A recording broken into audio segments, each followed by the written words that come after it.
I think you can feel the difference between the words, and it makes a big difference to really analyze the words that you use. And some big words, we don't have time to go all of them today.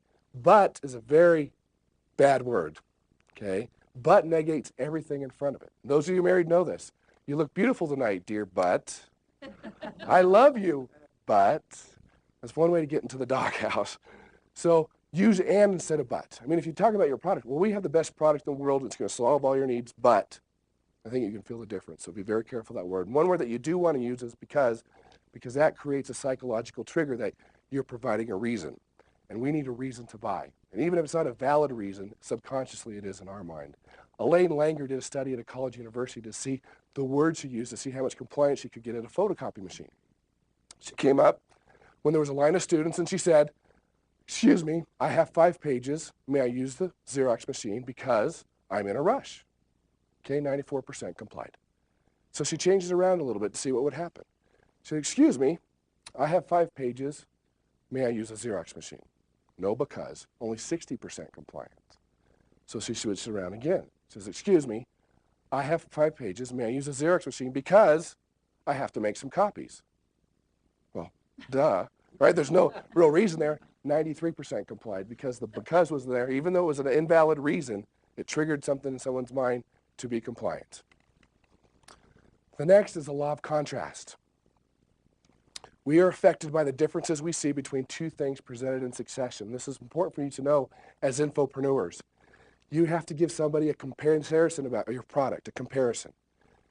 If you're offering a product or service and they are going to look for something in their mind, a benchmark to compare it to. Are they going to compare your product against a Hyundai or a Mercedes? If you don't give them that comparison, they will come up with one on their own. And when the second item is quite different from the first, we'll tend to see the object as even more different than it actually is. You need to compare contrast. Let me show you how this works. You need to create a benchmark. You'll see this with suit companies. You go in to buy a suit, they're not going to show you the $100 shoes and the $50 ties first because that would seem too expensive. They're going to sell you a $1,000 suit. And then after $1,000, what's a $100 pair of shoes? What's a $50 tie because of the contrast? You'll see this with car dealerships too. You know, after you spent a $30,000 car, you know, it's undercoating and all these add-ons because it's not that big of a deal. Audio video stores will do this too. You come in and says, "I want the $400 TV I saw in the commercial." Okay, do they show you that? No, they will take you to the $10,000 7-speaker HD TV Dolby surround system with the DVD players every $10,000. And after you see that and feel that, you look at your $400 television, statistically you're going to walk out there with an $800 television. It works. Also reducing it to the ridiculous. If you were selling a financial package and you said, well, for 31 cents a day, the cost of a cup of coffee, wouldn't it be worth it to you to have that financial security for your family in the future? That's also a form of contrast. And my favorite that we see in the infomercials, but that's not all, that's a form of contrast. Because as you're watching the infomercial, you're getting sucked in, it's late at night, and you're watching it. And by the way, infomercial is a great tool for infopreneurs to watch, to learn persuasion techniques. You look at it and it's like, this is a $500 value. Like, well, $500, I don't know if I want to spend $500. But they're setting a benchmark for you, something to compare it to. And then all of a sudden, today, scarcity, it's $199, and then 4 easy payments of $49.95. Like, oh, that's worth it. And then they say, but that's not all. We're going to throw in the chopper and the slicer and the dicer and the Ginsu knives and the Flowbee, whatever it is, they're going to throw it in and give you all these things. And so that's an extra $2,000 value. And so you have this benchmark. So now you're getting $2,500 worth of for $49.95 for the next 4 months. Compare that contrast. Powerful. Important that you do that. Something as simple as crossing out the price and putting it on there. They've done the research at the supermarkets where you notice at the supermarkets and even the retail stores, they leave the prices on there so you can compare and have a benchmark on how much money you are saving. Okay, law of social validation. The greater number of people who find any idea correct, the more the idea will be correct in their mind. People will validate. We are social creatures. If we're not sure what to do in any situation, we look around to see what other people are doing. And our inherent desire for us to belong within a social group and the inclination to change our opinions, our social behavior in ways that are consistent with a social group. Let me give you, they've done research when people are buying gifts for friends. The one thing that most people could do to dramatically increase sale was to say most popular and fastest selling. Why? because everyone else is using it. And if someone else is using it, it must be right. In fact, a college professor got onto an internet site and artificially cooked the books as far as #1 downloads. When they took the worst download, bottom of the list, number 100, made it #1, it became #1 download just because other people were doing it. Testimonials. Gather testimonials for your product. Show people using your product. One of the most powerful things you can do because it shows validation that other people like your product, want your product, and are using your product.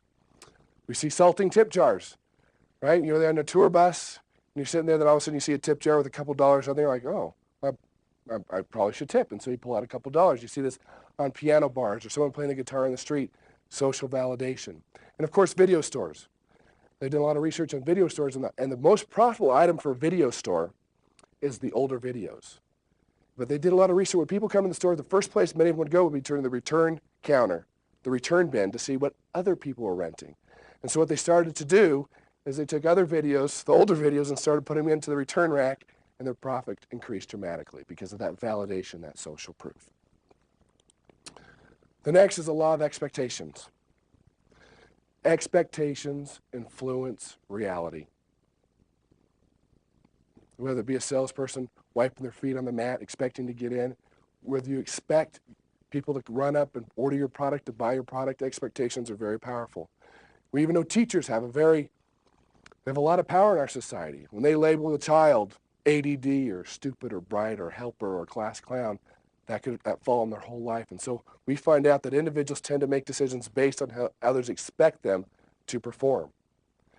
And people tend to fulfill expectations, whether positive or negative. The research at Harvard University, this professor came out and said, look, I've breeded a special smart rat that goes through mazes very, very fast. And so half the students he gave the smart rat, and half the students he gave the average rat, when in reality they were all from the same batch. But that expectation on the students that these rats were faster, something that simple, their times came back dramatically faster than the other rats, just on that expectation. We all know about placebos, a small sugar pill that pharmaceutical companies use in studies. They see people as high as 60% of the people that use placebos see benefits because mentally they expect that to happen. Even during World War II, when they ran out of morphine, they'd use placebos, and most of the soldiers would have a reduction in pain. That includes our environments. What does your environment expect? Have you ever gone to a timeshare presentation? When you go into that room, the music, the excitement, it's conducive for persuasion. And of course, embedded commands. We don't have a lot of time to go into that today. But embedded commands, that is a short 2 to 3 word command embedded within a sentence that bypasses your conscious mind right into your subconscious mind. Next law, law of association. Association with symbols, gestures, experts, and celebrities can trigger how we feel about people, things, ideas, or events. People will look for association with your products. What are they associating your product or your service? This could be endorsements from a celebrity. Could be a symbol. We've done research with credit card symbols. Even that symbol alone will increase the amount of people that will purchase your product and the amount they will spend. Smells and music. Let me give you some examples. Tiger Woods. We all know Tiger Woods. Why would Nike spend millions and millions of dollars a year to pay Tiger Woods? It's because of that association. We like Tiger. He's a phenomenal golfer. He's a neat guy. And if they see that Nike symbol on his hat, all those things that we associate with Tiger Woods automatically go to the Nike product. Michael Jordan, Bill Crosby, it's worth every penny. Billions of dollars a year are spent with that type of association. And that's a question you have to ask yourself, or what are people associating your product in their minds? American flag, you see that happening quite a bit. Buy American, be proud to be American, because of those feelings we have towards our country and towards the flag also goes towards our product. The Olympics, being a sponsor, same scenario. You see U.S. presidents, when they buy a pet, they don't buy a hamster, they don't buy a snake, they get a good old American dog because of the associations that it has. And of course, real estate agents know the power of smell and the association with smell.